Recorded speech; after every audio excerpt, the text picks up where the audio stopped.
Hello friends, स्वागत है आप सभी का हमारे इस यूट्यूब चैनल में। मैं हूं प्रियंका। करंट अफेयर की इस क्लास में आज हम कवर करने जा रहे हैं 29 फेब की सी बुलेटिन। साथ ही न्यूज़ रिगार्डिंग कोई अदर इंपॉर्टेंट फैक्ट होगा तो उसको भी हम इस वीडियो लेक्चर के माध्यम से कवर करेंगे। क्लास की स्टार्टिंग करते हैं। फर्स्ट जो यहाँ पर न्यूज़ बताई गई है वो अमलगमेटेड फंड के रिगार्डिंग। अमलगमेटेड फंड है, इसकी हाल ही में 33वीं बैठक आयोजित की गई थी, जिसमें एक महत्वपूर्ण निर्णय लिया गया है। वो है पूर्व सैनिक की विधवा पत्नी है, उनको 2 पुत्रियों के विवाह के लिए 25,000 रुपये की राशि है वो प्रदान की जाएगी।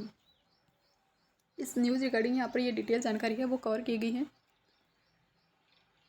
राज्यपाल श्री कलराज मिश्र ने सिपाही से हवलदार रैंक की पूर्व सैनिक है, उनकी विधवाओं को उनकी 2 पुत्रियों के विवाह के लिए 25,000 रुपये की राशि अमलगमेटेड फंड से दिए जाने की स्वीकृति है वो जारी कर दी है। साथ ही यह केंद्र सरकार द्वारा दी जाने वाली जो सहायता राशि है उसके अतिरिक्त होगी।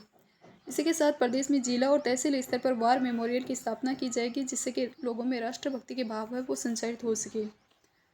इसी के साथ अमलगमेटेड फंड है, इसका समुचित उपयोग पूर्व सैनिक है उनके कल्याण के लिए अधिकाधिक किया जाए। नियमों के कारण कहीं भी बाधा आ रही है तो उनको संशोधन की कार्रवाई कर सैनिक कल्याण के कार्य हैं उनमें गति दिए जाने के निर्देश हैं वो दिए गए हैं। इसी बैठक में ये भी डिसीजन, कुछ अदर डिसीजन भी लिए गए हैं, जैसे कि सेकेंड वर्ल्ड वार में जो भी भाग लेने वाले सैनिक हैं उनकी विधवाओं को जिन्हें किसी भी अन्य सोर्स से पेंशन नहीं मिल रही है उनकी पेंशन में वृद्धि। साथ ही ऑपरेशन कैक्टस लिली के दौरान जो भी घायल परिवार के सदस्य हैं उनके नियोजन, न्यायालय संबंधी प्रकरण है उनके समयबद्ध निस्तारण एवं मॉनिटरिंग, शहीद आश्रित और शौर्य पदक धारक हैं उनको नियमानुसार भूमि आवंटन के साथ ही नगद राशि दिए जाने। इसी के साथ जो भी शहीद है, शहीद की वीरांगना तथा माता पिता के साथ एक परिचायक यानी कि एक सहयोगी को भी निःशुल्क यात्रा आदि के प्रस्ताव तैयार कर उनकी व्यवहारिकता का परीक्षण कर कार्रवाई किए जाने की सहमति है वो जताई गई है। तो ये हमने कवर की न्यूज़ अमालगमेटेड फंड की 33वीं बैठक के रिगार्डिंग। नेक्स्ट जो यहाँ पर न्यूज़ दी गई है वो है पीएम सूर्य घर योजना के रिगार्डिंग। पीएम सूर्य घर योजना जिसकी हाल ही में अनाउंसमेंट की गई थी 13 फरवरी 2024 को। इस स्कीम के रिगार्डिंग यहाँ पे बताया गया है कि प्रधानमंत्री श्री नरेंद्र मोदी हैं, वो वर्ष 2047 तक विकसित भारत के संकल्प को साकार करने की दिशा में ऊर्जा क्षेत्र की भागीदारी है वो अहम है। रूफटॉप सोलर के माध्यम से देश के 1 करोड़ घर है उनको सौर ऊर्जा के माध्यम से रोशन करने का टारगेट है वो इस सूर्य घर मुफ्त बिजली योजना में रखा गया है। इस स्कीम के जरिए राजस्थान है वो देश में सोलर एनर्जी का सबसे बड़ा हब है बनकर उभरेगा। इसी के साथ प्रधानमंत्री श्री नरेंद्र मोदी के इस प्रकार के प्रयासों से भारत है वो विश्व में नवीनीकरण ऊर्जा का सबसे प्रमुख उत्पादक देश बनने जा रहा है, जहां पर हर घर सौर ऊर्जा से रोशन होगा। इस न्यूज़ रिगार्डिंग है वो पीएम महोदय द्वारा 13 फरवरी को ट्वीट करके जानकारी है वो दी गई थी, जिसमें उन्होंने बताया कि पीएम सूर्य घर मुफ्त बिजली योजना है। इस प्रोजेक्ट के तहत जो इन्वेस्टमेंट राशि की जा रही है वो है 75,000 करोड़ रुपये से अधिक। साथ ही इसमें जो टारगेट किया गया है वो है 1 करोड़ जो भी हाउस होल्ड है उनको टारगेट किया गया है और उनको 300 यूनिट तक की जो फ्री इलेक्ट्रिसिटी है वो एवरी मंथ प्रोवाइड करवाई जाएगी। यानी कि इस स्कीम के तहत 75,000 करोड़ रुपये से अधिक का इन्वेस्टमेंट कर 300 यूनिट तक की फ्री बिजली है वो प्रोवाइड करवाई जाएगी। और ये इसमें जो फैमिली जो कवर की गई है वो है 1 crore family, 1 crore house hold है उनको इस स्कीम के तहत कवर किया जाएगा। और इस स्कीम की जो डिक्लेरेशन अनाउंसमेंट की गई थी वो थी 13 फरवरी 2024 को इसकी अनाउंसमेंट है वो की गई थी। नेक्स्ट जब हम यहाँ पर न्यूज़ कवर करते हैं, जो न्यूज़ दी गई है वो है किसानों को पीएम किसान सम्मान निधि की 16वीं किस्त है वो हाल ही में जारी कर दी गई है। पीएम किसान सम्मान निधि, इसके तहत जो अमाउंट राशि दी जाती है 6,000 रुपये, इनमें से 16वीं किस्त है वो हाल ही में जारी की गई है। और इससे जो भी किसान लाभान्वित होंगे वो है 9 करोड़ से अधिक किसान हैं, उनके खातों में इस प्रकार की राशि है वो ट्रांसफ़र की गई है। साथ ही जो अमाउंट ट्रांसफ़र की गई है वो है 21,000 करोड़ रुपये से अधिक की अमाउंट है वो इस स्कीम की 16वीं किस्त के तहत ट्रांसफ़र है वो की गई। इस स्कीम के तहत 11 करोड़ से अधिक जो भी किसान है उनके खातों में 3 लाख करोड़ रुपये से अधिक की राशि है वो ट्रांसफ़र की जा चुकी है। तो पीएम किसान सम्मान निधि है जिसकी अनाउंसमेंट की गई थी 24 फरवरी 2019 को, जिसमें जो किसानों को सहायता राशि, आर्थिक सहायता राशि दी जा रही थी वो है 6,000 रुपये। वर्तमान में राजस्थान सरकार द्वारा इसमें 2,000 रुपये की बढ़ोतरी करते हुए इसमें स्कीम के तहत 8,000 रुपये दिए जाने की घोषणा है वो की गई थी। तो राजस्थान सरकार है वो पीएम किसान सम्मान निधि के तहत जो अमाउंट दे रही है वो है 8,000 रुपये।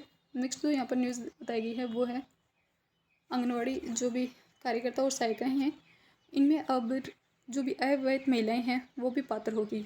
अब अविवाहित महिलाएं हैं वो भी आंगनवाड़ी कार्यकर्ता और सहायिका बन सकेगी। इसी रिगार्डिंग उप मुख्यमंत्री दिया कुमारी हैं, उन्होंने जानकारी दी है।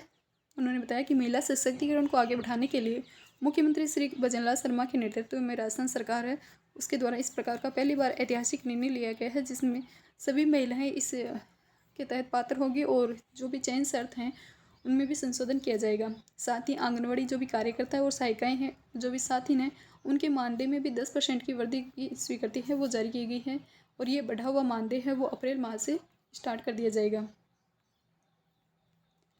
नेक्स्ट जो यहाँ पर न्यूज़ दी गई है वो है सड़क सुरक्षा के रिगार्डिंग।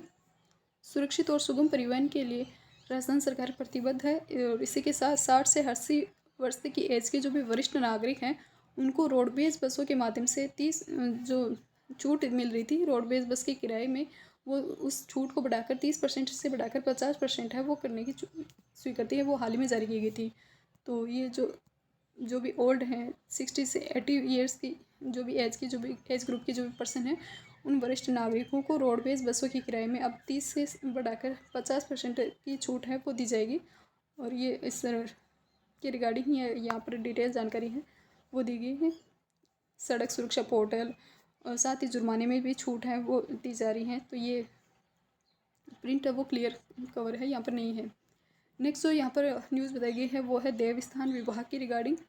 राजस्थान सरकार के देवस्थान विभाग द्वारा जो संचालित वरिष्ठ नागरिक तीर्थ यात्रा योजना है उसके तहत 780 वरिष्ठ नागरिक को अयोध्या के लिए और 870 हैं उनको रामेश्वरम के लिए ट्रेन से रवाना है वो हाल ही में किया गया है। तो राजस्थान सरकार की जो देवस्थान विभाग द्वारा संचालित जो मेजर स्कीम है उनके संबंध में देखें। देवस्थान विभाग द्वारा वरिष्ठ नागरिक तीर्थ यात्रा योजना है, इसकी स्टार्टिंग की गई थी 2013 में। 2013 से रेल यात्रा प्रारंभ की गई थी, वहीं 2016 से इसके हवाई यात्रा है वो स्टार्ट की गई थी। यानी कि जो वरिष्ठ नागरिक तीर्थ यात्रा योजना है उसके तहत रेल और हवाई जहाज़ के माध्यम से जो भी तीर्थ यात्री हैं उनको यात्रा करवाई जाती है। 2013 से रेल यात्रा स्टार्ट की गई थी, वहीं 2016 से हवाई यात्रा है वो स्टार्ट कर दी गई थी। वरिष्ठ नागरिक हैं, इसमें जो यात्रियों की सीमा रखी गई है वो है 40,000 से 36,000 रुपये 36,000 यात्री है। ये तो रेल यात्रा द्वारा, वहीं 4,000 यात्री हैं वो हवाई जहाज़ के द्वारा उनको यात्रा है वो करवाई जाती है। वरिष्ठ नागरिकों को उनके जीवन काल में एक बार प्रदेश से बाहर देश में स्थित विभिन्न जो भी निर्दिष्ट तीर्थ स्थल हैं उनमें से किसी भी एक स्थान पर तीर्थ यात्रा करने की सुविधा है वो इस स्कीम के तहत दी जा रही है वरिष्ठ नागरिक तीर्थ यात्रा योजना के माध्यम से। नेक्स्ट जो स्कीम देवस्थान द्वारा संचालित है वो है सिंधु दर्शन तीर्थ यात्रा योजना।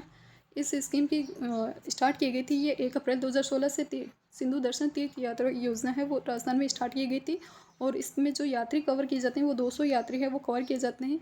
यात्रा पर जो व्यय होता है उसमें 50% तक की या फिर अधिकतम 10,000 रुपये की कॉस्ट है वो प्रति तीर्थ यात्री तक राजस्थान सरकार द्वारा वहन की जाती है। या तो इसमें कवर किया जाता है 50% या मैक्सिमम 10,000 रुपये, जो भी न्यूनतम होता है वो इस यात्रा के माध्यम से कवर राजस्थान सरकार द्वारा वहन किया जाता है सिंधु दर्शन तीर्थ यात्रा योजना।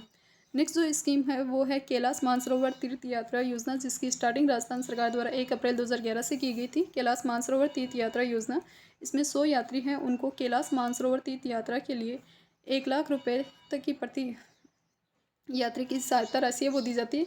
इसी के साथ कैलाश मानसरोवर यात्रा भारत सरकार के साथ भी एक लिंक है। नेक्स्ट जो स्कीम है वो है मोक्ष कलश योजना। मोक्ष कलश योजना 2020 मोक्ष कलश योजना इसको स्टार्ट किया गया था 2020 में और इसमें परिवार के अधिकतम 2 सदस्य हैं उनको इस प्रकार की सुविधा है वो दी जा रही थी। इसमें कोविड-19 महामारी के अंतर्गत परिवहन संसाधनों का संचालन सुचारू रूप से नहीं होने के कारण ऐसी परिस्थितियों में मृत व्यक्ति हैं उनकी अस्थि हैं उनको यथा समय गंगा जी में विसर्जन हो सके और इस हेतु उनके परिवार के अधिकतम 2 सदस्य हैं उनको एक अस्थि कलश के साथ ही हरिद्वार जाने के लिए राजस्थान सरकार द्वारा निःशुल्क यात्रा है वो स्टार्ट की गई थी। तो ये थी मोक्ष कलश योजना 2020। नेक्स्ट जो राजस्थान सरकार के देवस्थान विभाग द्वारा संचालित है वो है अपना धाम अपना गांव अपना नाम योजना।